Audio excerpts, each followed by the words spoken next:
Good evening and welcome to another edition of Friday Night Lights. I'm Jay Pushkar. He's Mike Fenner. And Mike, the region races continue to heat up in high school boys basketball across the area. That's right. We had 3 Region 7 matchups and 4 matchups in Region 4 with a lot of teams neck and neck as we get closer and closer to the postseason, but still plenty of time to go.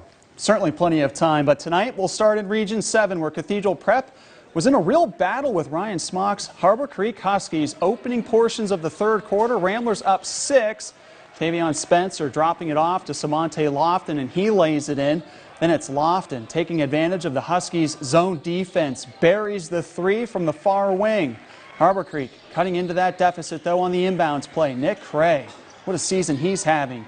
Powers his way for the bucket. He posted another double-double of 10 points, 10 rebounds. Minutes later, Huskies go back inside. This time it's Braylon Wilson as he's able to go over Zion Barksdale for 2. He finished with 12 points. Back the other way we go, though. The Ramblers turning it up a couple notches. Jake Sambucino running the fast break, scoring 2 of his 18 points. Moments later, Lofton stepping in the passing lane and goes the distance for 2 more. He chipped in with 13 points, and it's Cathedral Prep staying unbeaten in region play. They go on to knock off Harbor Creek 62-42. With the Ramblers winning, could that set up a potential undefeated battle against McDowell on Tuesday night?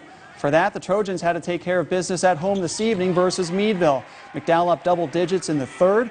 Jacob Banks on the fast break points there. Trojans leading by 14. Then on the quick entry pass inside, it's Brody Paris laying it in for another 2. More from McDowell in transition. Cameron Kramer finding Banks for another easy finish. McDowell starting to pull away, leading by 18. But Meadville battles back with a little run of their own. Late in that third quarter, Kalon Simmons drives and then somehow gets that one to fall. And then moments later, the Bulldogs running the break. Simmons with a quick outlet pass to Dante Burnett for 2 more. More from the visitors. Jack Burchard with a sweet kick out pass to Kellen Ball, and he rips the 3-pointer. Bulldogs just hanging around. It's Simmons with another soft floater for the bucket. Meadville cutting the deficit down to 12 and eventually 10. However, it's McDowell knocking off Meadville 63-46. Tyler Grove led the Trojans with 22 points, so it will be a showdown of 2 unbeatens in Region 7 when McDowell visits Cathedral Prep on Tuesday night. And another contest in Region 7 featuring Erie High as they were back home taking on Fort LaBeouf. Opening quarter. And for the Bison, they were running the floor, and it leads to Ronan Dorler knocking down the game's first 2. Good-looking shot by the big man. Then it's the Royals' turn to go on a fast break. Honest Olango finding Jay Smith for points in the paint. Not to mention shedding some physicality there. Next trip down the court, LaBeouf able to knock down a 3-pointer with a little bit of a friendly bounce. Erie matches that on their next trip down. Andreas McCullum gets the rock. Sponsa buries the 3-pointer from the top of the key. Good-looking shot there. Bison continuing to give the Royals defense fits. Dorler on the great cut and finish. He had a team-high 19 points. At the other end, though, it's McCullum with 3 more of his 25 points. Nothing but nylon, and it's Erie High knocking off Fort LaBeouf, the final 83-44. Meanwhile, in Region 4, Seneca entered Friday night as the last unbeaten team in league play, sitting a game ahead of both Girard and Fairview. And wouldn't you know it, the Bobcats found themselves in West County facing one of those teams this evening, a pivotal battle in that region in late January. First place Seneca, as we said, visiting Girard in Region 4 this evening in front of the Swarm. Jackets led at 34-26 at the half. In the third, Kenny Godoy kicks it to Dylan McDonald. Splashes the 3 from the wing, 37-26 Yellow Jackets for the Bobcats. Nolan Seabury gives up the rock to the corner. Lucas Rupp dials up a 3-pointer, knocks it in. More from the Bobcats. Logan Kibbe, he was hot in the first half. This time gives it up. Jacob Johnson drives to the cup, lays one in on a floater. Still a 10-point game now, 41-31. More for Seneca. Johnson drives, kicks, long 2 for Rupp. He connects in the corner. He had 15 points. So did Kibbe. Late in the third, though, McDonald drive and kick. Alex Henry buries the 3 out of the near corner. He had 12. Jackets back up 10. Girard grabs a 12-point lead late in the third. Henry in transition finds Ryan Carr for 2. Timeout Seneca in the fourth. McDonald drive, miss. Jeremiah Del Olmo gets the offensive rebound, swings it. Nate Edwards knocks it down from the perimeter. He had 12 points, 50-38.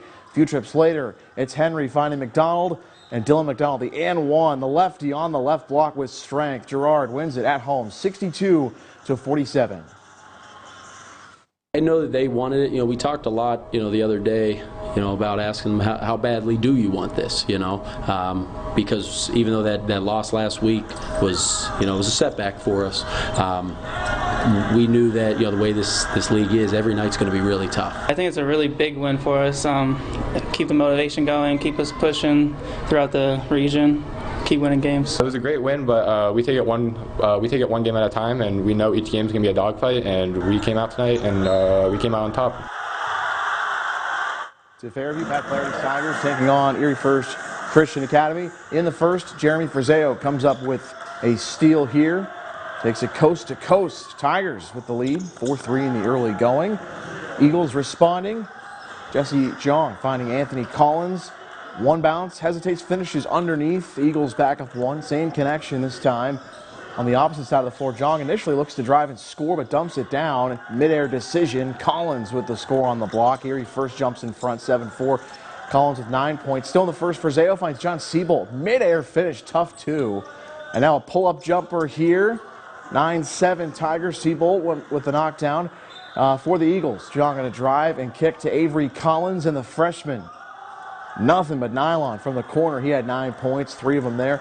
Late first quarter, trading buckets back and forth. This time Siebold downtown. He had 19 points to lead all scorers, 12-10, the home team in front. And in the second, ball moving around the arc. Zach Scott finds Frazeo, who knocks down the 3. He had 5. Fairview gets the win close over Erie First, 52-47. Another Region 4 contest featured Mercier's Prep on the road in Northeast. We'll pick up the action in the second half. The Lakers up 9 and working the ball nicely around. They eventually find David Baum underneath for 2 for Northeast. Points were hard to come by tonight, but Demetrius Crosby fires deep and connects for 3. Mercier's Prep looking to match that, and they would do so. Tanner Ashton with the triple. He would finish with 9 on the night. Great pickers. Counter. Carter Crozier. Nice spin there. And then take a look. He's going to split the double team defense and find Crosby underneath for the lay-in. Lakers were just too much though tonight. Baum finding Justin Pasco for the corner 3-pointer, and it's Mercyhurst Prep over Northeast. Final in this one, 44-19. To Lawrence Park we go. Iroquois home for Northwestern. Wildcats off the inbounds pass. Still Holiday getting open in the corner. Knocks down the long jumper there from the baseline. More Wildcats. Ainsteiner Scott brings up the ball, hands it off to Jake Riegelman. Goes to the corner and knocks it down. A 3-ball there. Braves running the offense through their big man. Burrows as he finds Ben Burkhart. Drains the 3 from out front for Iroquois. Braves try to go inside. Ball is swatted away, deflected. Landon Wayne gets the loose ball, takes it all the way to the cup. Nearly into the lens, more from Wayne as he goes from the top of the key strong to the hole and gets the layup there. It's Northwestern over Iroquois, 68-62 on the road. Some more scores for you tonight. Around the region, in Region 3, Cambridge Springs over Sagertown, 57-48. Cochranton beats Youngsville, 61-34. In Region 6, Warren all over Conneaut, 78-49. Oil City beats Corey, 63-51. And Franklin tops Titusville, 83-48.